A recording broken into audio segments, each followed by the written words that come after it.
Um vareio, um banho de bola, uma humilhação imposta pelo Fluminense ao Flamengo, uma das maiores humilhações do rubro-negro na sua história recente, foi a derrota após ter a vantagem de 2-0, perder por 4-1 e talvez pudesse até ter sido mais a segunda partida da final do Campeonato Carioca. O que falar sobre essa partida? Como analisar friamente esse jogo, entendendo o que se passou dentro de campo? Vamos fazer isso aqui nesse vídeo? Então eu te convido para falar sobre tática sem tatiquês.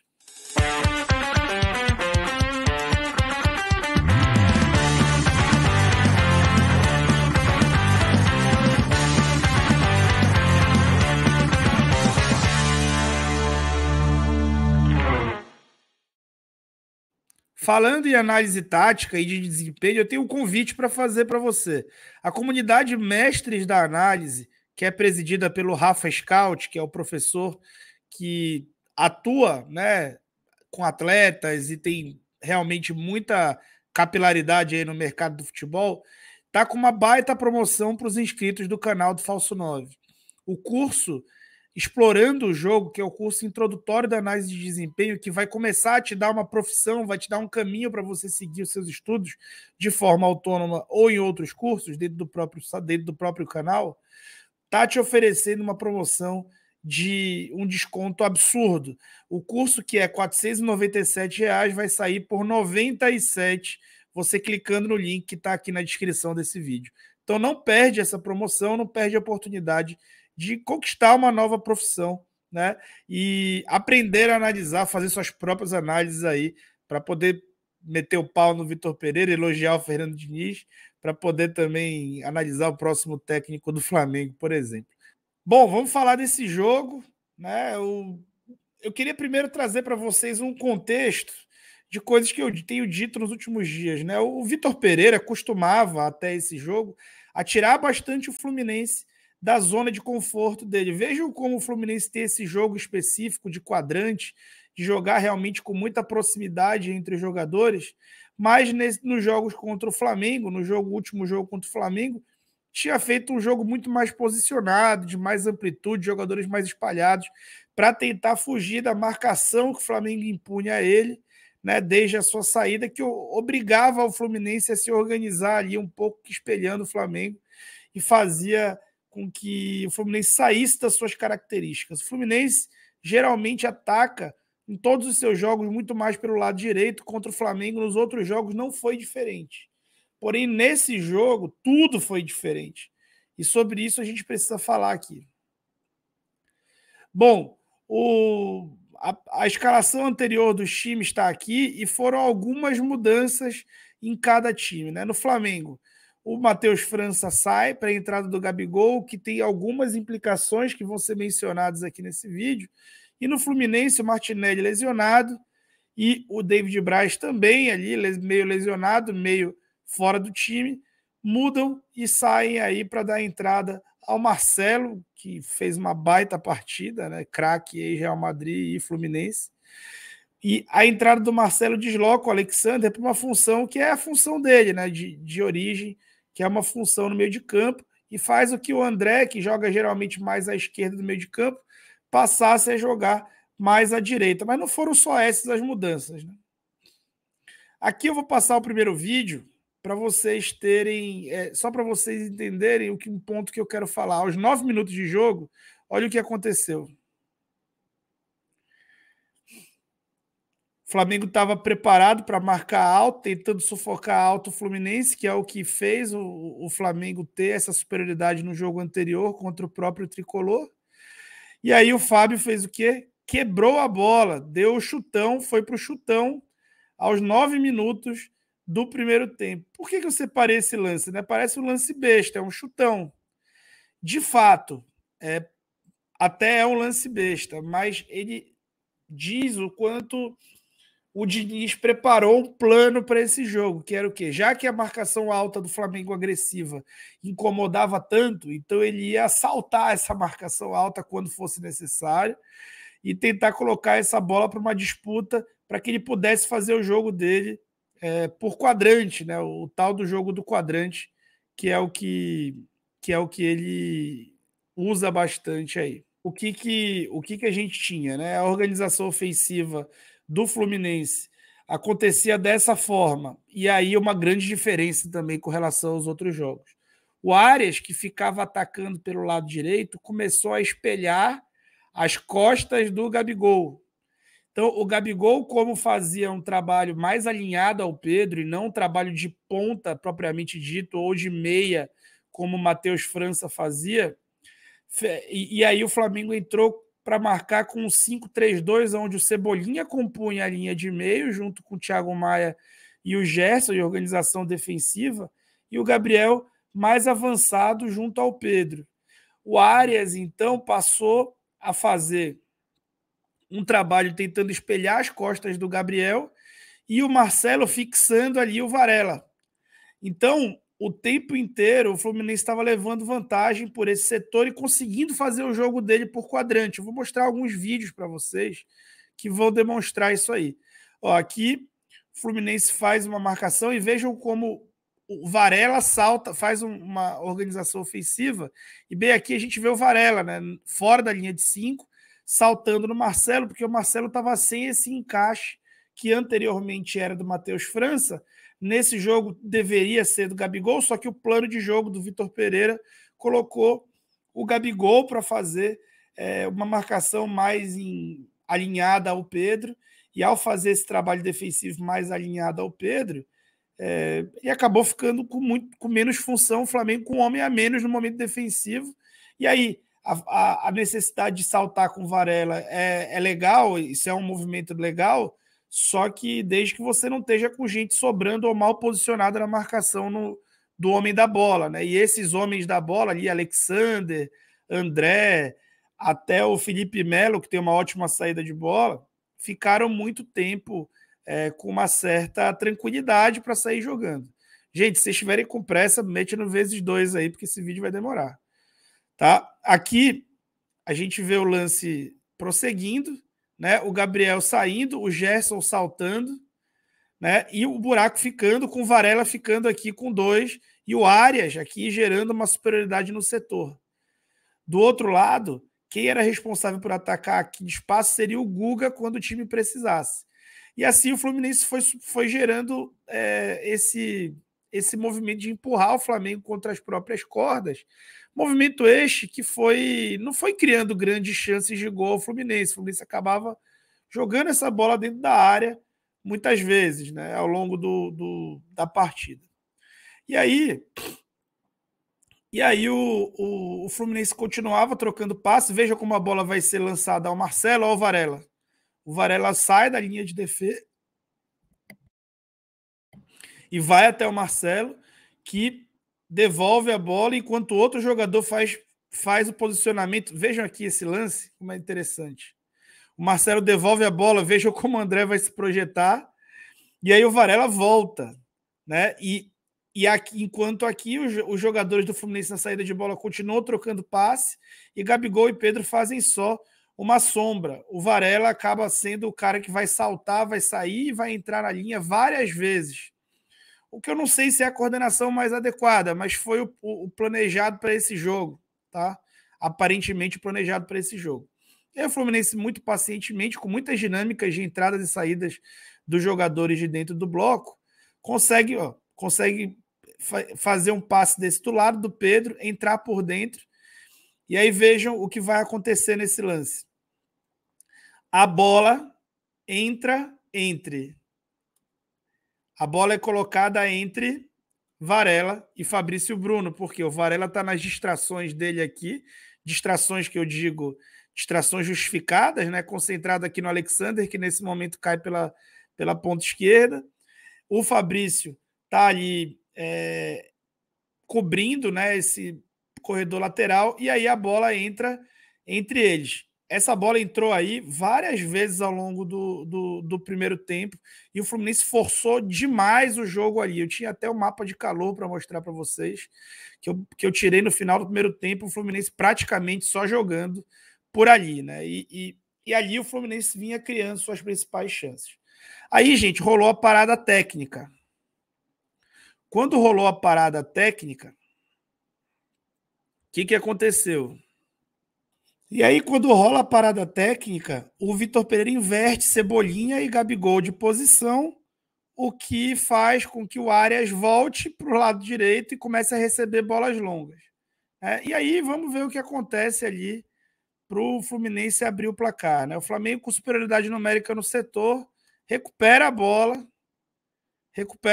e tem a bola limpa, né? Com bastante gente do Flamengo ali no setor da bola, podendo fazer ali, recuar a bola. O time está 0-0, está sendo campeão. A bola vem para o pé do Fabrício Bruno e ele dá esse passe aí por dentro. A bola é perdida, né? O Marcelo já está no campo de ataque, ele só vai para o setor da bola para cumprir o quadrante, que é o que o Fluminense faz bem, e aí faz a mágica dele, né? O Marcelo, jogadoraço que é. Então, é interessante aí para vocês verem como é que surgiu o gol, né? O gol do Fluminense que gera aí essa vantagem inicial no marcador. Depois disso, né, começa uma série de descontrole emocional do Flamengo. E esse descontrole começa até com uma bola que o Davi Luiz dá por dentro numa cobrança de falta rápido e entrega ao Fluminense, que eu nem separei esse lance, e culmina aqui nesse gol, né? Mais um gol que surge num erro de saída de bola do Flamengo. O Fluminense com muito mérito nesse erro, né? Com bastante gente ali sufocando o portador da bola e com mais mérito ainda na construção da jogada, né? Então o Varela perde a bola, a defesa do Flamengo está com os 3 homens defendendo a transição, o Flamengo até faz a recomposição com a ultrapassagem, e aí a bola chega para o Ganso de direita, dá um passe lindo para o Cano, e ali gera a superioridade, o empate do confronto do Fluminense. E aí o que eu queria destacar? De novo, né? Queria destacar, de novo, o Flamengo volta a marcar a saída alta do Fluminense, e aí consegue fazer, no final do segundo tempo, uma pressão interessante, consegue com essa pressão recuperar a bola, o Fluminense voltando a tentar construir por baixo, e aí o Flamengo consegue uma sequência de lances ali, de certa forma, perigosos, e aí o que acontece? O Fluminense volta a quebrar a bola para tentar gerar superioridade, para tentar recuperar a segunda bola, gerar superioridade no setor ofensivo. Então, toda vez que o Fluminense se via ameaçado por essa marcação mais agressiva alta do Flamengo, ele quebrava a bola para tentar disputar lá no quadrante. E o Flamengo até teve esse lance ali no final do primeiro tempo, que o Gabigol foi muito mal. Sobre o primeiro tempo, tem uma questão que eu queria falar. Além do plano de jogo, né, que eu sou contra o plano de jogo adotado, tinha falado bastante, tanto em live no meu canal, quanto em live com o João Guilherme, a respeito de você precisar de um time mais retentor no início da partida, e isso, para mim, passava muito por ter o Felipe Luiz em campo, por ter um time ali mais cascudo de reter a bola, talvez o Everton Ribeiro. E aí o que acontece? O Vitor Pereira optou por nem ter um time muito retentor, embora tenha dito na entrevista coletiva de que a intenção era ter um time muito retentor, e nem ter um time muito pegador ali, marcando alto, etc.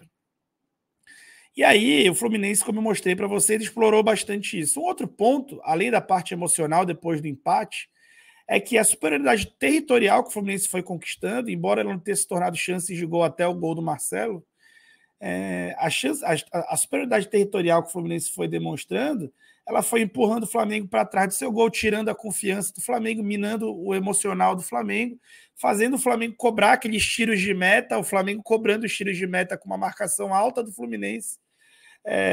Quebrou algumas bolas ao Pedro, os jogadores do Fluminense conseguiram cavar faltas do Pedro, né, nesse momento, e aí e o Flamengo, tendo que enfrentar aquela marcação alta do Fluminense, tinha dificuldade, colocava o Fluminense em poucos problemas, porque conseguia progredir pouco em campo. Quando começava a progredir, como aconteceu depois do gol, e logo no começo do segundo tempo, como eu vou mostrar para vocês, isso até começava a acontecer. Só que aí o jogo voltava a ser condicionado. Vamos voltar aqui. Acontece substituição, não foi aos 65, foi no intervalo, saem Gabriel e Léo Pereira, entra Everton Ribeiro e Matheus França. O que acontece, né? Aquela marcação que estava no 5-3-2 passa a ser um 4-1-4-1, com o Thiago Maia limpando esse entrelinhas, eventualmente entrando para dentro da área ali pelo lado esquerdo, limpando esse entrelinhas, o Everton Ribeiro mais centralizado ao lado do Gerson, o Gerson até bem mais recuado do que o Everton, e com bola, e o Matheus França pelo lado direito, que é uma formação que eliminava as sobras defensivas, que a gente fala sobre isso bastante tempo no canal, eliminava as sobras defensivas e, além de eliminar essas sobras defensivas, gerava ali um time mais retentor, mais capaz de controlar jogos, de botar a bola no chão. Né? E o preço disso foi abrir mão de Gabigol numa final, né? O que para o Flamengo é realmente algo inédito. Já deixou o like no vídeo? Deixa o like no vídeo aí, viu? Não se esquece aí de fortalecer com a gente, que isso é importante aqui para o meu trabalho. Bom, e aí, os primeiros 2 minutos do Flamengo no segundo tempo foram 2 bons minutos, né? O Flamengo dava um prognóstico que parecia ser de um jogo de domínio, o Flamengo voltaria para o jogo, teria chances, e logo na saída de bola passa a ter uma saída mais sustentada ali, né? Com a Ayrton baixando e saindo com a linha de 4 mesmo, com os dois laterais baixando e conseguindo sair por baixo, tendo essa capacidade de progressão e nessa ruptura do Ayrton. Aí o Everton erra o passe, mas logo depois o Flamengo vai conseguir a recuperação, né? Com o Thiago Maia aqui, que está limpando entre linhas e passa a baixar para marcar essas linhas de passe. E aí o Flamengo consegue recuperar essa bola e de novo acelerar, né? De novo acelerar, o Pedro já faz o pivô, já tem mais com quem dialogar, atrás dele já é o cara mais centroavante do que dupla, muito mais na zona de conforto dele. E aí o Flamengo consegue progredir mais em campo, né, gerar ali situações favoráveis ao seu favor. Até que acontece esse lance aqui, ele é o lance do pênalti do Fabrício Bruno, pênalti acidental, fatalidade, né? Mas é um pênalti que vem sendo marcado, então não tem nem o que falar a respeito disso. E aí o pênalti do Fabrício Bruno, ele é tão assim, ele esclarece tanta coisa com relação ao jogo, que no próprio lance do pênalti é uma bola que o Flamengo rouba, né, no campo de ataque e gera um contra-ataque ali que faz o Marcelo fazer uma falta, tomar um cartão, que era uma superioridade numérica do Flamengo. Ou seja, de você talvez diminuir o marcador e voltar a ter a vantagem para a vitória, você sofre um pênalti e condiciona mais ainda o jogo. Né? Logo depois do pênalti, acontece uma jogada promissora ali com o Matheus França, né? Logo depois do gol. Acontece uma jogada com o Matheus França, que ele acaba não tocando para o Pedro, que não ia ter nem goleiro na frente dele se ele toca, mas também dá para entender. E aí o que eu deixei para mostrar para vocês? Né? Depois do jogo 3-0, o jogo já completamente condicionado, o emocional do Flamengo destruído, depois de um plano de jogo muito errado inicial, na hora que as coisas talvez fossem voltar a ter uma disputa mínima, aconteceu o pênalti e a reviravolta do Fluminense no jogo, assim, o nível de desmobilização foi tão grande, foi tamanho, que numa bola dessa, por exemplo, que o time está recuperando a posse de bola, precisando fazer um gol só para ir para pênaltis, o Santos pegava a bola, olha a posição, olha para o Ayrton Lucas, né? O Ayrton Lucas, cara, ele é talvez o principal jogador do Flamengo ao lado do Pedro nesse início de temporada, mas olha o comportamento dele quando o Santos recupera a bola. Quando o Santos recupera a bola, o que esse cara tem que fazer, o lateral? Ele tem que sair correndo para abrir uma linha de passe aqui na lateral para ele poder receber o passe, mas ele fica atrás do Santos, trotando, não se apresenta, não recebe essa bola, e ao não receber essa bola, o Santos tenta fazer um lançamento desesperado nas costas da defesa para tentar gerar uma situação de transição. Então, é um desastre, né? Um desastre a atuação do Flamengo, e esse desastre tem a assinatura do treinador e tem também uma sociedade grande por parte do elenco, e diretoria do Flamengo nem se fala, né? E muito mérito de Fernando Diniz e do seu ótimo, né, plano de jogo, de ter mudado, de ter saído de seus dogmas a optar por fazer chutão, por exemplo, para tentar não entrar nessa pressão alta que o Flamengo propunha, de usar a peça de xadrez dele, que era o Arias, que jogou pela direita em toda a temporada ali, basicamente nos jogos mais importantes, e colocar ele junto ao Keno, os dois pontas jogando juntos, e utilizar as costas do Gabigol, que não ia conseguir fazer a mesma marcação que o Matheus França fez nos outros jogos, ao seu favor. Então, uma baita jornada de Fernando Diniz. E com relação ao Vitor Pereira, né, tá muito claro que, assim, talvez a hora que você vai ver esse vídeo ele já tenha caído. É um trabalho assim que foi muito condicionado pelo contexto. Ele não é um mau treinador, tá? Mas esse trabalho ele foi condicionado pelo contexto. O Flamengo claramente assim não é um ambiente saudável para você trabalhar em janeiro, né? Ele é o melhor ambiente para você trabalhar a partir de maio, junho. E isso tem motivo, a gente já abordou amplamente isso aí. E o Vitor Pereira sai depois de um trabalho ruim, que na verdade estava começando, só que não se tem paciência para esses processos e há uma desmobilização muito clara, né, nesse momento, né, por conta desse resultado, que passa assim muito por ele. Ele, na minha opinião, é o principal responsável por esse resultado negativo, pelo plano de jogo, em um contexto de você estar vencendo por 2-0.